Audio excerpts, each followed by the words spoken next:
You know, we was going to go a totally different direction with this first episode, but we know that there's a crisis and we have to address it.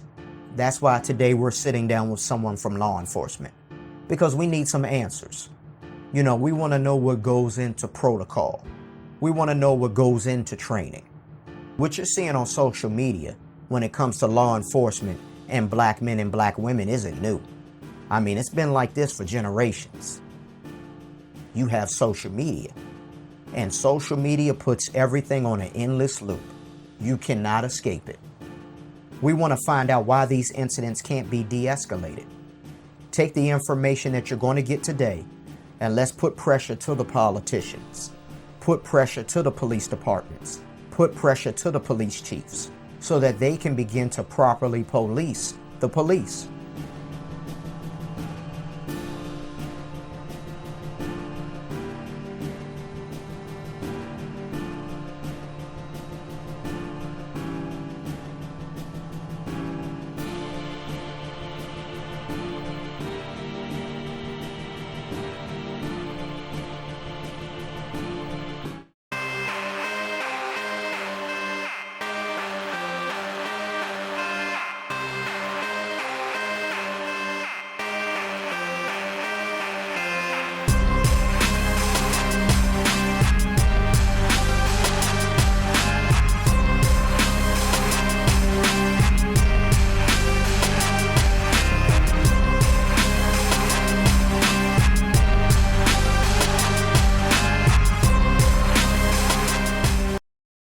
Good evening. My name is Lieutenant O'Neill Ormsby. I'm a Montgomery County police officer, and I've been a police officer for 20 years, and I work out of the Bethesda district.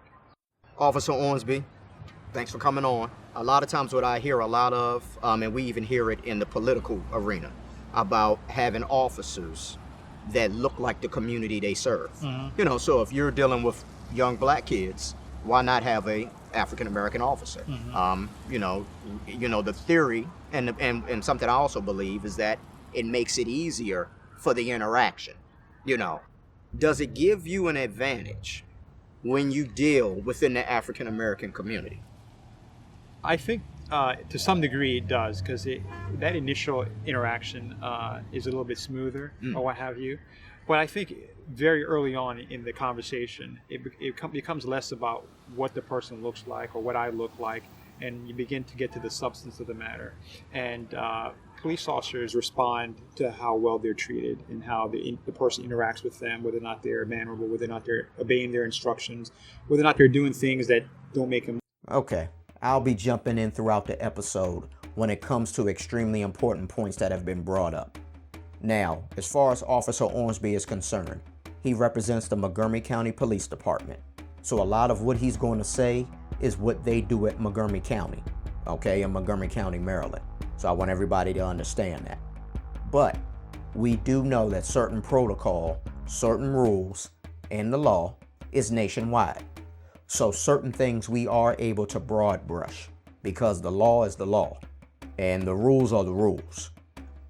But one point that we all know is true is that the police is a brotherhood. Okay, I've heard many of them say it. When you join the police force, you're in a brotherhood.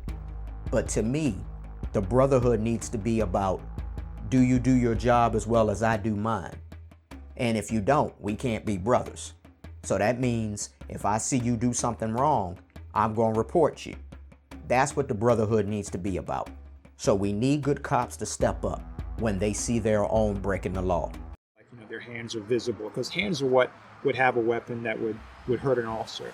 And if you have somebody who's compliant,